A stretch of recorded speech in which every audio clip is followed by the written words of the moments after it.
pero es más o menos... Viva Pinochet. Viva Pinochet. Pero es más o menos mi historia y por eso hemos, Héctor Shalom nos ha invitado. Y quiero decir, para un periodista y tú, todos, es muy importante siempre de escribir la verdad, siempre de escribir su verdad y nunca acepta que el gobierno o gente del poder dice tú tienes que ser independiente. Tienes que quedar independiente. Esperamos que tú haces también porque creo que Argentina, el futuro de Argentina es un poco complicado. Espero que tú tienes un futuro con libertad para todo el mundo. Gracias.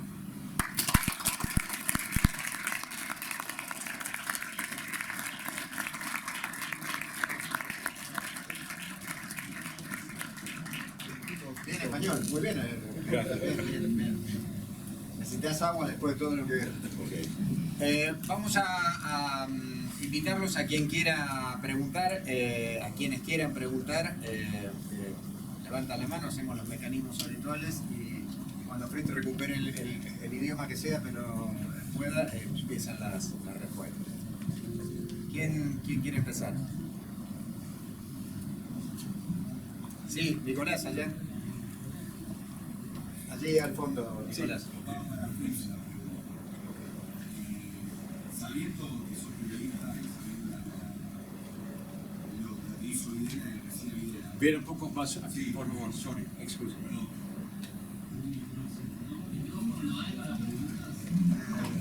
Viene aquí, aquí. En todo caso, después la repetición. Sí, si no, ya viene, todavía se mueve. Si yo no tuviera que hacerme caso. Okay. Sabiendo lo que hacía Videla y que vos sos periodista, ¿cuál fue tu sentimiento cuando te lo encontraste? ¿Le querías decir algo más o trataste de moderarte con tus palabras por el hecho de ser periodista? ¿Pudiste separar bien? No, Perdón, ¿se entendió bien? no, entiendo bien. Yo entiendo su... yo pienso que tengo que ser muy polite, Sí. pero también civilizado y simpático que viene el país, Argentina, y después pedir qué quieres pedir. Introducir muy simpático y después son como un boxeo, ok, pero después es como un partido de boxeo. Sí.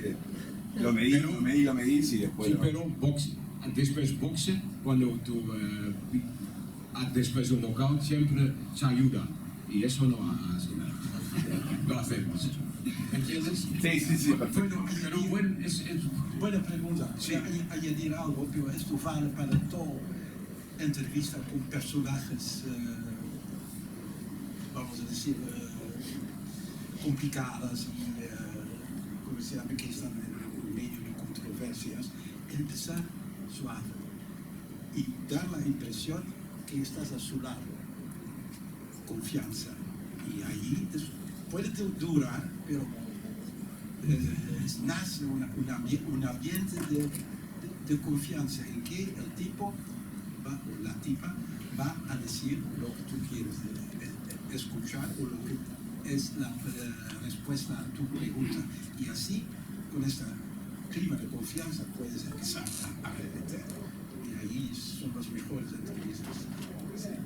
Acabamos de incorporar a Fritz como tallerista, ¿vieron?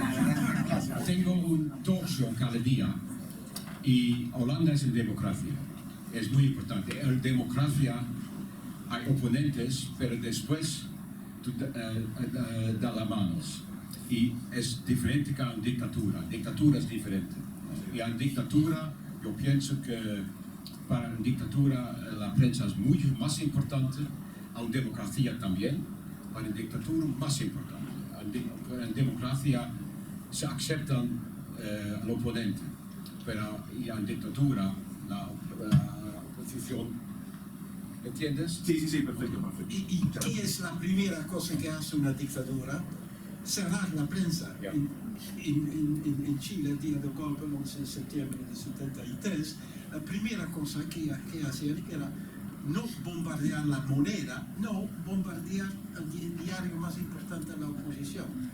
Es la manera más directa para liquidar la palabra libre, Sí, callar a los la que palabra piensan. crítica. ¿No? Y sport también es muy importante para una dictadura. A lo mejor tú recuerdas los Juegos Olímpicos del 36 de Hitler. Para Hitler era para defender qué bien es Alemania, qué el país paradiso es Alemania. Y es lo mismo que Fidel ha visto a los Juegos Olímpicos del 36 y él ha pensado que hacemos lo mismo, organizamos con misma idea al Mundial del 78. Sí, añadiendo dos palabras, he asistido a 3 o 4 campeonatos mundiales del mundo y ninguno tenía mucho que ver con el fútbol, ¿no? Aquí en Argentina, después el mundialito en Uruguay, era la misma operación pero más chiquita. Después en México, 86, justo antes del terremoto más grande de la historia del país, la césped de los estadios era mucho mejor que las casas sobrevivientes, digamos, toda una operación para desviar la atención de los terremotados. Después Italia, 4 años más tarde, fue la fiesta de la corrupción, los estadios y todas las cosas costaban 4 veces más de lo presupuestado, entonces esto era más bien para ganar dinero, muy poco que ver con el fútbol. Estados Unidos en el 24, 28, Francia. Ya. Y las Olimpiadas en Beijing, en Pekín, en 2008, donde he estado. Y esto era de consecuencia que vemos ahora mundialmente, era el primer momento en que China mostró al mundo, estamos de regreso, ¿no? Los últimos 20 siglos, 18 siglos, China ha sido el país más importante del mundo. Después, siglo de humillación, horribles cosas, guerras y matanzas, guerras civiles, las más grandes, horribles cosas. Llega el comunismo en 49, China está de regreso, pero China económicamente muy débil. Entonces, después cambiaron la economía y China se hizo muy fuerte y en 2008 se utilizó los Juegos Olímpicos para mostrar al mundo, aquí estamos de regreso en el primer lugar en la escena mundial, ¿no? Me expreso mal, pero... No, no, está perfecto. ¿Cómo piensas tú el futuro para el periodista aquí en Argentina? Porque hemos entendido que las elecciones son muy importantes. ¿Qué es el futuro del periodismo en Argentina? Quiero saber, ¿tú puedes decir algo? ¿Es peligroso? ¿Piensas que hay siempre libertad? ¿Cómo piensas tú? Yo creo que hay libertad, pero hoy se sigue moderando bastante lo que dice el periodista, sí, más que nada en años políticos, como es el de hoy. Sí. ¿Otros tienen otra opinión? Sí, lo que queríamos, ahora les dejamos que ustedes se entrevisten, sabemos que es el trabajo de ustedes. Aprendimos mucho como sociedad que la democracia a 40 años es muy sólida en Argentina y que ahora con las redes sociales o lo que sea, cada uno se puede expresar, no te van a bajar la media con eso. Creo que hay libertad. Hay libertad. Sí. Y también si un cierto candidato gana. Yo lo que sí creo que la sociedad argentina es muy fuerte. No puede pasar lo que pasó en Cuba, lo que pasó en otros países. Creo que ¿Tú puedes entender qué dice? Sí, creo que repetimos. la sociedad argentina creo que la sociedad argentina es muy fuerte, que aprendimos mucho, y que nadie nos va a poder robar la libertad, que eso es algo que realmente, permanentemente lo sentimos. Haya y esté el candidato que sea o quien pase por el, como la todo el mundo está de acuerdo o hay gente que piensa que No, sí más hay o menos. peligro? Claro que he querido. Sí. Necesito agradecimiento de primer lugar Ni fantástico. perdón, de agradecerles profundamente. Anoté lo que quería decir porque estoy emocionada. Capaz desaparecido político. Y cuando ayer mi gran amigo Marcelo me comenta esta invitación, pensaba, ¿no? Que cómo para ganar la democracia hoy en día hubo tantos protagonistas que se pusieron de pie justamente para conquistarlo. Y ustedes son uno de ellos. Entonces, en realidad lo primero que quiero decir es gracias por la valentía de aquel momento de haber arriesgado su vida para denunciar al exterior lo que estaba pasando, y eso generó tal repercusión en la prensa internacional que generaron esta dinámica de que tiempo después la democracia volviese a ser buscada en Argentina. Ustedes son los grandes protagonistas, porque acá justamente cuando daban vuelta a la Plaza de Mayo, yo de la mano de mi abuela, éramos realmente muy poquitas, porque el horror era tan grande, pero esa presión, ustedes que pudieron ver claramente lo que estaba pasando, pudieron amplificar lo que es justamente la misión de los periodistas, amplificar la mirada, la voz del pueblo en el mundo entero, generaron que nuestro país recuperase la democracia. Así que a nivel personal, como dijo un desaparecido, gracias por el coraje, a ustedes gracias, a sus padres gracias porque los forjaron de esa manera tan valiente. Entonces, en primer lugar esto. Después, también una pregunta que quería hacerles es, ¿de dónde sacaron el coraje para correr riesgo de vida? ¿Cómo hicieron? ¿De dónde lo sacaron? ¿Por qué lo hicieron? ¿Cuál fue el espíritu, el corazón que tuvieron para estar ahí con asesinos del pueblo? ¿Y cómo hicieron? Digamos, ¿de dónde sacaron el coraje, la valentía, el amor para hacer eso? Gracias. Está claro, si a todos entendieron que Sí, es sentido. Yo puedo explicar. ¿Tú quieres primero? Como he dicho, toda mi familia es muerto al mundial. Matado. Mi madre y mi padre sobrevivieron porque hay gente, paisanos, que con riesgo de su vida tomaron mi familia a su casa, mi hermano de 2 años y mis padres. Y ellos han sobrevivido. Y por eso mi madre siempre me ha dicho, tú nunca tienes que aceptar een opdracht, een cargo sin pensar. Siempre tienes que tomar su propia idea y nunca olvidar los humanos derechos. Nosotros vivimos porque había paisanos que con riesgo de su vida arreglaron que nos vivimos. Tú sabes, en Holanda 105.000 judíos murieron. Solo 30.000 han sobrevivido. Y yo soy un hijo de esa familia. Y por eso mi madre, no profesora, solo ha trabajado toda su vida, siempre ha dicho, nunca acepta sin pensar. Y por eso yo pienso que he sido periodista. Para todos los periodistas siempre tiene que ser independencia y nunca hace que el gobierno o que otra gente dice. Siempre tiene que ser independencia. Y para ti también es muy importante de vivir como eso, creo. Muchas gracias. Jan. Bueno, mi historia es un poco menos dramática que la de Fritz. Pero mi juventud también con salud, No, mi madre nunca... no, pero el background... Sí, el background es ok. Sí. En mi caso yo no estaba no tenía ninguna vocación de ser periodista. Yo he estudiado lenguas clásicas, latín, griego, hebreo, las lenguas y las culturas. Y claro que ya estaba escribiendo en las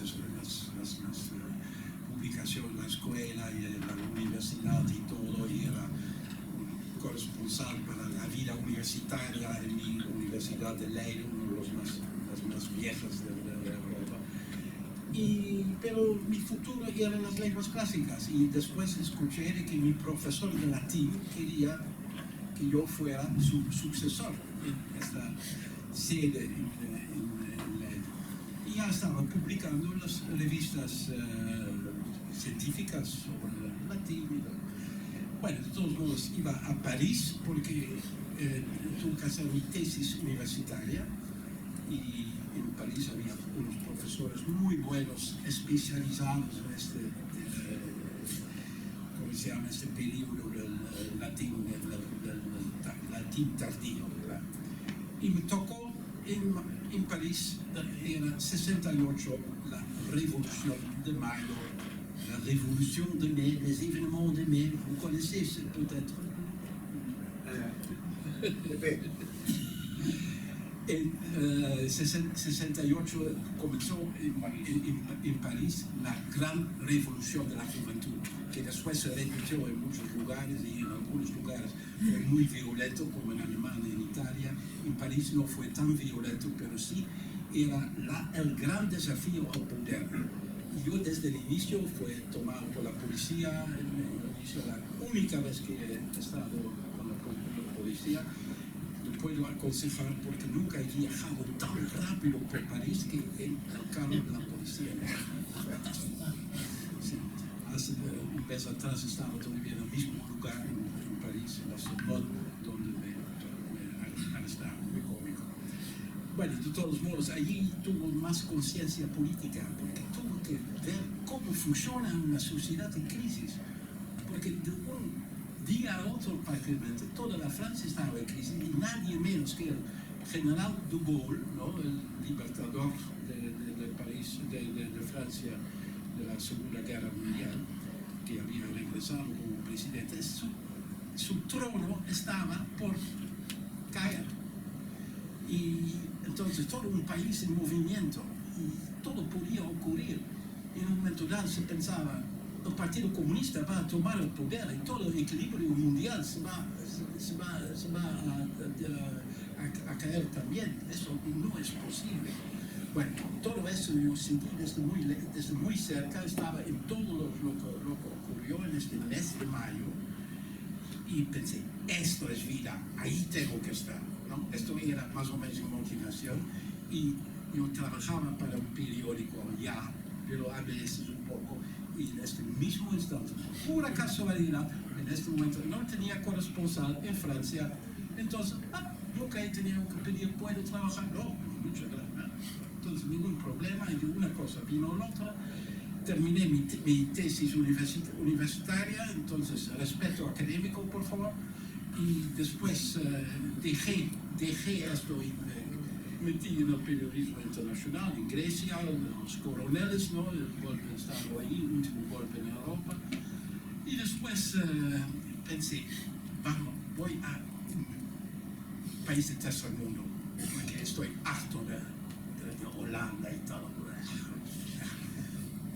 donde las cosas ocurren como en París. Entonces, ¿qué continente? Tiene que empezar con Asia, África o América Latina. Bueno, Asia no, esos chinos. No, demasiado difícil el idioma. Después lo aprendí el chino, pero en ese momento me parecía todavía muy difícil. África, problema simplemente del color, no es mi culpa, pero soy blanco, ¿no? Y así pensaba, voy a estar en un gueto, etc. América Latina, gracias a los colonizadores españoles y portugueses, entonces ayudo, porque la gran mayoría de ustedes también son descendientes. Y los holandeses. Los holandeses, naturalmente, inmigrantes, continente inmigrante. Todos sabemos lo que pasa con los indígenas. Ahora, finalmente, buena noticia de Brasil, gracias a Lula, pero eso es otra cosa. Entonces, en América Latina es más fácil de integrarse. Y efectivamente, en Latinoamérica me he sentido siempre muy integrado. Muchos amigos, he visitado todos los países, conocía todo el mundo, y cuando salí después de 16 años pensé, bueno, dejo a varios millones de amigos acá, de una manera u otra. En en ese sentido está logrado, en otro sentido no, porque viví lo más sucio de la Guerra Fría y después recién me di cuenta que América Latina ha tenido su porción de la Guerra Fría, como ha tenido Asia con Vietnam, Indonesia con el golpe de la CIA y de Suharto en 65, y Irán, el Persia se llamaba todavía, etcétera, etcétera. América Latina también tenía estos luchas y Argentina era simplemente una parte de esto, ¿no? Bajo la doctrina de la seguridad nacional. La seguridad nacional es lo más importante, justifica todo, incluso vidas humanas no cuentan con la seguridad nacional. Lo más importante, quien amenaza la seguridad nacional tiene que ser eliminado, matado, torturado, desaparecido, etcétera, etcétera. Y quien está amenazando la seguridad nacional, el comunismo internacional, Guerra Fría, ¿no? Guerra Fría. Ahora estamos entrando en una nueva Guerra Fría, la Segunda Guerra Fría. Entonces cuídense y sobre todo infórmense de lo que está No es pasando. una guerra fría, anuncia, no es una guerra fría, es 1500 kilómetros de nosotros, es una guerra. Ah, no, Sí. claro, no, Sí. pero Guerra Fría entre las grandes potencias. Ah, ok, pues. No, por supuesto que Hay una grande guerra, 1500 kilómetros de Holanda. Sí, la guerra de Ucrania es... No, pero digamos el plan mundial, porque lo que estamos viviendo ahora es la final de una época. Estamos entrando en una nueva y entre una vieja época y una nueva siempre hay tumulto, y grandes dramas también. Lo que estamos viviendo entonces todavía acelerada por la crisis climática y por una pandemia. Así que todo viene más o menos junto. No quiero ser dramático, pero simplemente veo, porque he vivido toda esta época en todos los lugares, no todos, pero muchos lugares calientes, vamos a decir. Entonces, mi motivación era América Latina, soy en esta excursión, ir a América Latina y pensaba, ¿dónde? Bueno, Perú quizás. Perú había empezado una revolución militar que fracasó estrepitosamente, pero bueno. Pero después, en Chile, Allende, va a haber una cosa súper interesante, nunca vista en el mundo. El socialismo, pero en forma legal y con cara humana, un poco lo que quería Dubček en Checoslovaquia en 68, ¿no? La primavera de Praga. Entonces, esto va a ser muy interesante y efectivamente era súper interesante. El mundo entero estaba yéndose a Chile, quería ver todo. Y bueno, lo he vivido desde el inicio hasta el fin y veo como todavía los aviones están bombardeando la moneda. Un poco antes había hablado con Salvador Allende que me dijo un golpe de Estado en Chile es absolutamente imposible porque los militares son constitucionalistas.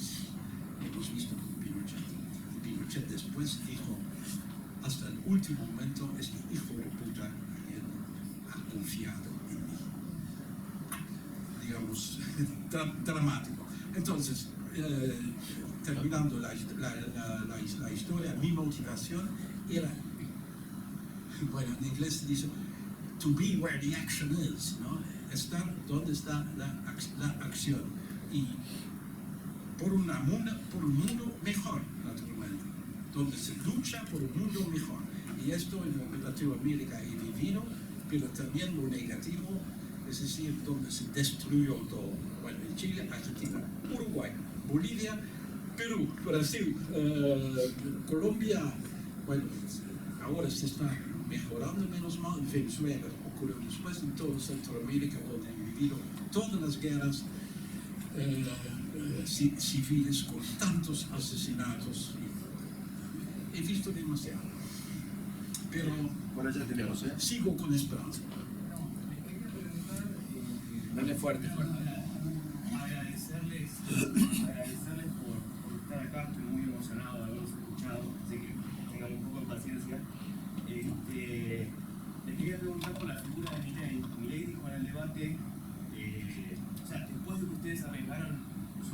en nombre de la verdad, en nombre de decir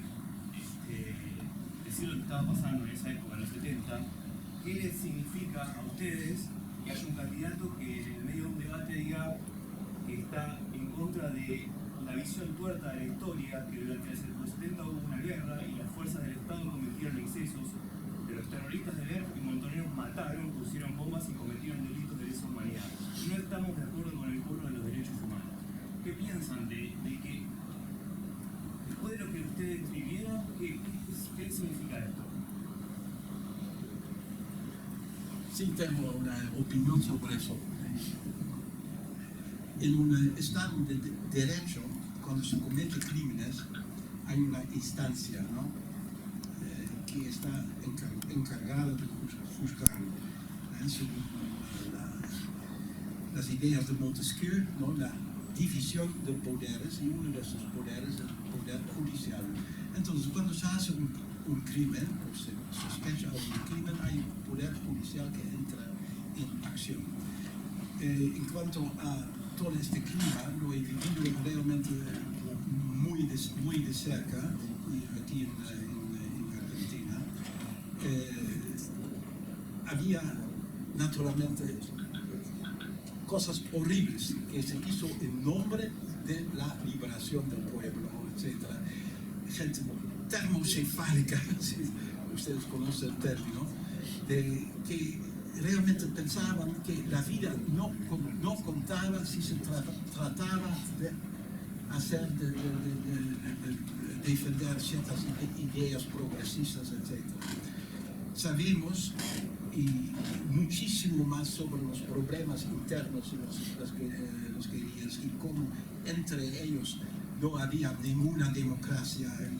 Hay tantos ejemplos. Por otro lado, no hay que olvidar que era la inspiración. La inspiración era un mundo mejor, más justo. Más justo. Los métodos muchas veces eran equivocados, pero comenzó una dinámica que ya no se podía parar más. Había el ejército argentino nunca hace otra cosa, o creo que han perdido una vez una guerra contra Inglaterra, y por el resto se ocupan con la represión interna.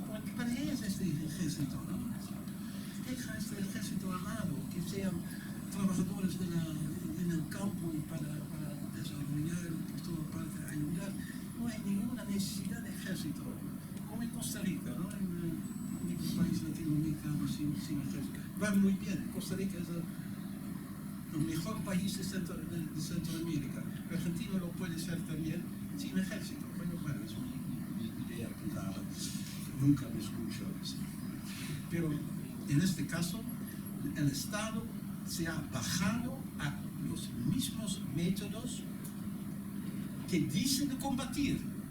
Y esto es absolutamente inadmisible. No es un equilibrio el terrorismo del Estado y el terrorismo de los terroristas, los movimientos guerrilleros. No es igual, es un nivel completamente diferente. El Estado tiene el deber, si es un Estado correcto, y esto para eso se necesita cierta forma de democracia, naturalmente, tiene el deber de utilizar la justicia independiente y no, como cada dictadura hace, meter los jueces en función del régimen. Lo que se ve en este momento en Israel, ¿no? Ataca al poder judicial. Todavía no es una dictadura de Israel, pero la ultraderecha está en el poder y trata de eliminar la independencia de la justicia. Y creo que mi idea lo he explicado más o menos. Es típico un problema de Sudamérica. En Holanda no tenemos ese problema porque hay democrática. Y cuando no hay una democracia, hay una dictadura. Y cuando una dictadura mata a su mujer, casas, ¿qué quieres hacer? Cuando su mujer no ha hecho nada, su esposa no ha hecho nada, y solo para su idea. Entonces, como la Guerra Mundial, Segunda Guerra Mundial, solo por la resistencia, yo estoy aquí. Y resistencia también tiene que matar de vez en cuando. Y es el problema de una dictadura. En democracia no tenemos ese problema. Por eso esperamos que Argentina también por los próximos 40, 80, 120 años una democracia pura. Sí. Es muy importante. Y muy bien que me dices, porque he enfatizado quizás demasiado el uso de la violencia guerrillera, pero tanta gente han sido matada o desaparecido, porque es lo mismo, por sus ideas. Y un caso cruelísimo, me acuerdo, de una muchacha inválida que fue acusada de terrorismo y le dijeron, no sé cómo exactamente, pero Videla dijo, quizás no ha participado ella misma, pero su pensamiento era terrorista. Entonces, hay tantos ejemplos, ¿no? También de periodistas, líderes sindicales, muy lejos de la lucha armada por sus ideas. Y esto por la ideología de la seguridad nacional. Y cuidado con el fanatismo, solamente hay que ser fanática contra los que dentro de la democracia quieren liquidar la democracia. Esto es intolerable. Todos creo son muy importantes para el futuro de Argentina como periodista. Y toma su responsabilidad. Vamos a sumar algunas preguntas porque nosotros no sé si notaron que Fritz es periodista y a las menos 10 tiene que hacer, ¿qué tiene que hacer? Tiene que hacer una transmisión. Cuando Fritz se levante a trabajar de periodista, nosotros vamos a ver un tercer material de video, ¿sí? Sumamos varias preguntas, ¿te parece? Y escuchamos. Uso el micrófono así. Bueno, gracias por venir. En nombre de algunos compañeros que trabajamos acá, que dijeron no la vamos a dejar pasar, para lo que preguntaba acá nuestro colega, sí, teníamos miedo, un poco más de lo que tenemos más de 40, 50 años, con lo que puede llegar a pasar, porque 2 de los 3 candidatos que hay son peligrosos para la democracia informativa. Y uno ya fue gobierno, y cuando fueron gobierno en la época del macrismo, el gobierno anterior, lo primero que hicieron fue perseguir a los dueños del medio que era contra ellos, el único, el más grande, persiguieron, los metieron presos, que luego salieron porque eran causas falsas, echaron a más de la mitad, el 70% de la agencia Telam. De 1000 echaron a 700, 600 de la agencia Telam. 340, bueno, al revés era, el 35%. 42%. Ahí está, 42%. Para ser bien preciso, bien como periodista, bien preciso, por eso. Para que no me dejen mentir. Lo mismo en canal, en la TV pública y obviamente en Radio Nacional. O sea, sí fueron perseguidos, Víctor Hugo fue censurado, muchos periodistas fueron censurados y perseguidos. Y sí, yo sí tengo miedo realmente, muchos de mis compañeros me dijeron, contáselo, igualmente lo deben saber. ¿De qué año estás hablando? ¿De 2016? ¿2015? 16. No, pero arrancó en 2015, quiero decir. Chavo, una vez una patota entró a una redacción de un diario para desalojarlo. Claro, el Tiempo Argentino desalojado. Y preso, mandado preso a los dueños de un canal de televisión, que obviamente le sacaron toda la pauta de publicidad para que no puedan trabajar, ¿no? Bueno, o sea, sí tenemos miedo. Mi pregunta es, son 2, una para cada uno, es muy rápida, porque tiene que ver con lo futbolístico. ¿Pudieron hablar con algún jugador de la selección argentina o algún jugador de la selección argentina se les acercó para hablarle de esto que estaba pasando en ese momento con las madres, con los desaparecidos? Y la otra pregunta es, y siempre la tuve y por fin se la puedo hacer, ¿qué pasaba si Resenbrich metía el gol en el minuto 90? Vamos a reunir varias preguntas, si pueden pensar. Acá hay otra. Para los dos, porque Bueno, sumemos preguntas. Sí, sumamos las preguntas y ellos pueden sintetizar. Te vi todavía ahí, sí, más o menos te vi.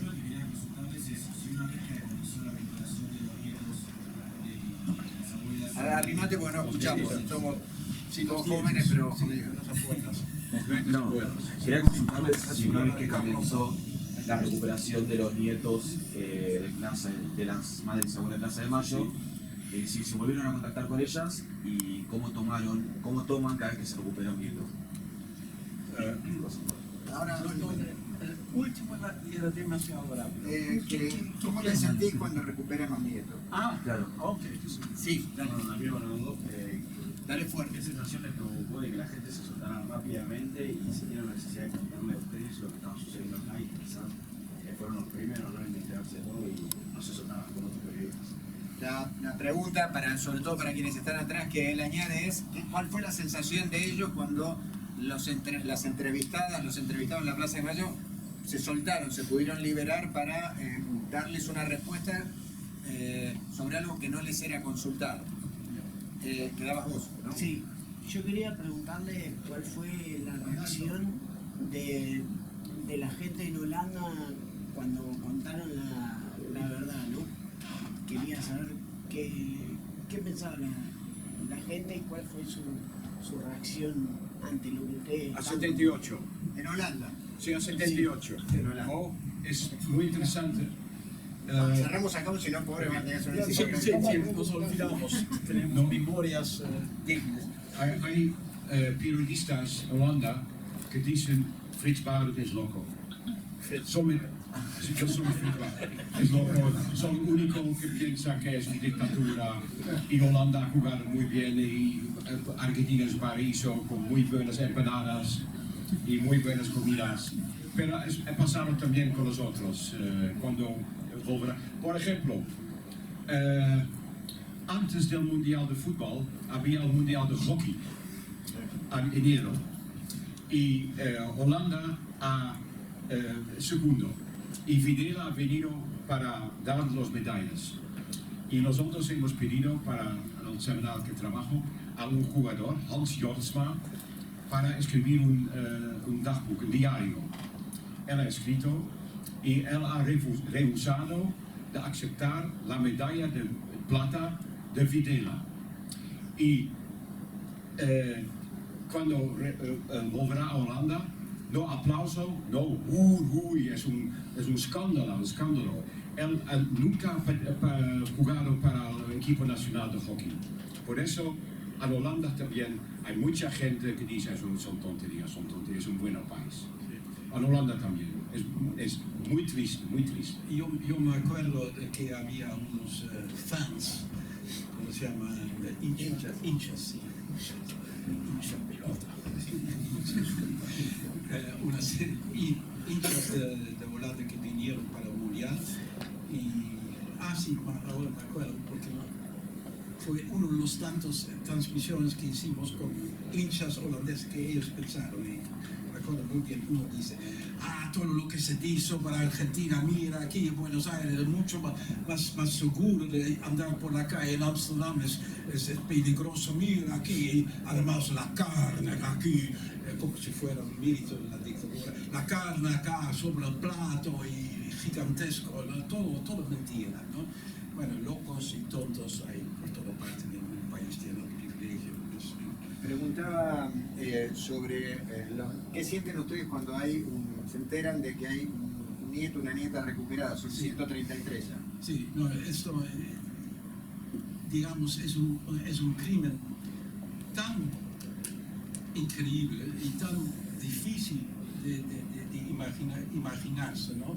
De dejar viva la madre que está esperando un bebé solamente para que pueda partir y después matarla, ¿no?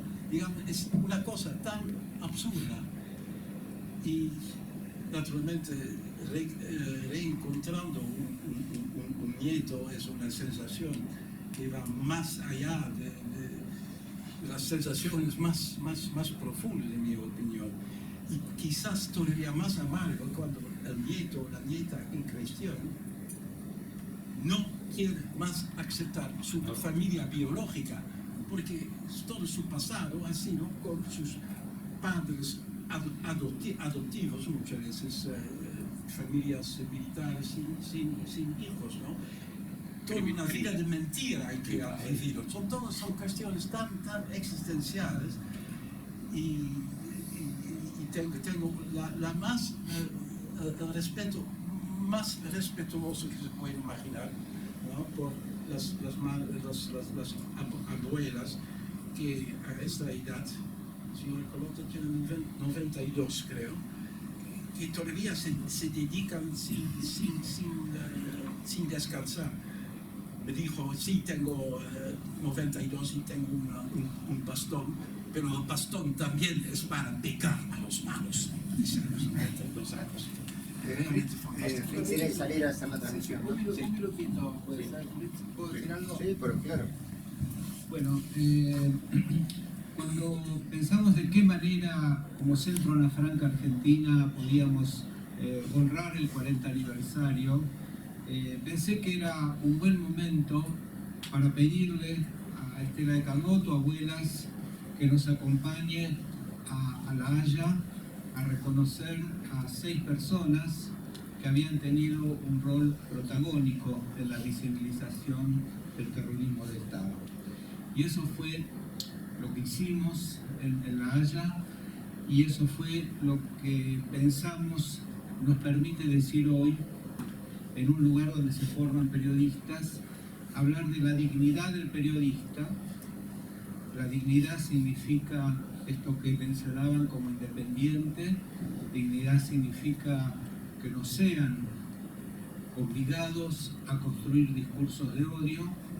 El discurso de odio construyó el Holocausto, construyó el terrorismo de Estado, construye cada genocidio y fractura la sociedad. Así que decirles que tienen una bella experiencia de poder escuchar un testimonio. Pocas personas van a tener el lujo de ustedes de estar con las personas que pueden decir en primera persona qué hicieron para dignificar la profesión de periodista. Pocas personas son tan conocidas del régimen nazi como Goebbels, ministro de propaganda. No es extraño que el rol protagónico que haya tenido la propaganda haya puesto a un sujeto en un lugar tan central de la historia. Quizás tengan la oportunidad en algún momento de estudiar los 11 principios de Goebbels y nos va a hacer pensar de cómo se construyen discursos de odio. Así que por eso decidimos después invitarlos a que vengan a Buenos Aires en un momento donde muchas cosas están en riesgo, las soluciones mágicas, aquellos que capturan ilusiones, y esto sabemos que ha pasado en la historia. Entonces tienen un rol muy importante.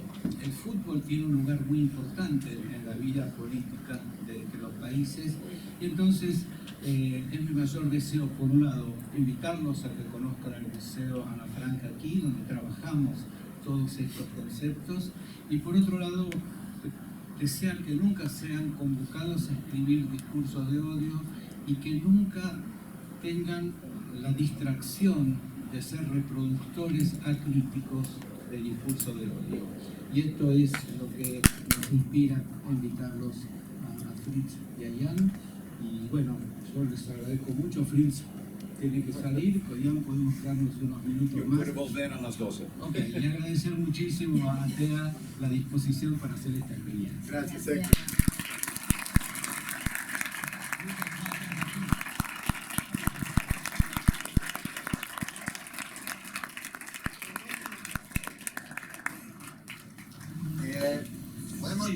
Podemos seguir, esperemos que Fritz tenga buen laburo, pero ahora lo esperamos para que regrese para que lo saludemos. La pregunta sobre la confianza que tenían las madres, ¿no? De abrirse a nosotros. Yo creo que hay una sola palabra que lo explica bien, es la desesperación total. Y eso dice la madre que está en el centro, que toda su vida ha buscado su hijo que nunca apareció. Y ha estado en contacto con el Papa, estaba visitando. No sé si es Argentina o Brasil, de todos modos, toda su vida está en el servicio de ella y animaba el movimiento. También súper importante es la ¿cómo se llama? Solidaridad entre ellas, que me dice, por ejemplo, cuando un hijo aparece, es como si mi hijo también ha aparecido. Todos, una solidaridad, claro, motivado por un horror, pero sí, solidaridad. Y sería lindo tener esa solidaridad normal, sin esta motivación horrorosa, ¿no?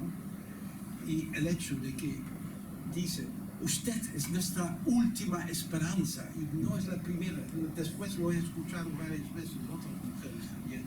Y yo, pero, ¿qué piensan? Como si yo tuviera alguna influencia. Claro, he podido hacer algunas cosas, pero en primer lugar, soy un observador crítico, y quiere decir que todos los canales normales habían sido cortados, no podía hacer absolutamente nada. Entonces, a un periodista extraño de un país insignificante, lejos del otro lado del mundo, que nunca ha conocido, que nunca va a ver más, digamos, esta última esperanza, pero literalmente, y en este caso ha servido por lo menos para empezar un movimiento mundial de solidaridad. Como también, por ejemplo, he logrado, fue también en Buenos Aires, sí, había como se llama, Naciones Unidas para refugiados, tenía centros, ACNUR, ya, UNHCR, se llama en inglés, ACNUR.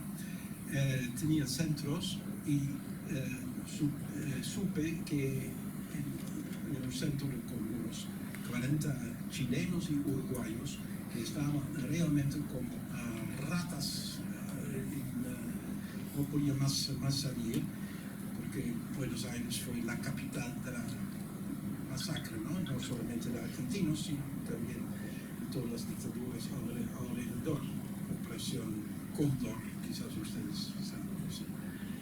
Bueno, entonces estaban, unos de ellos ya fueron secuestrados, devueltos, pero bien torturados, como se llama, advertencia, váyanse, terminen. Entonces he armado una campaña de prensa en Holanda de que tendría que ser ayudados. Costó un poco no fue fácil, pero finalmente el gobierno holandés les concedió asilo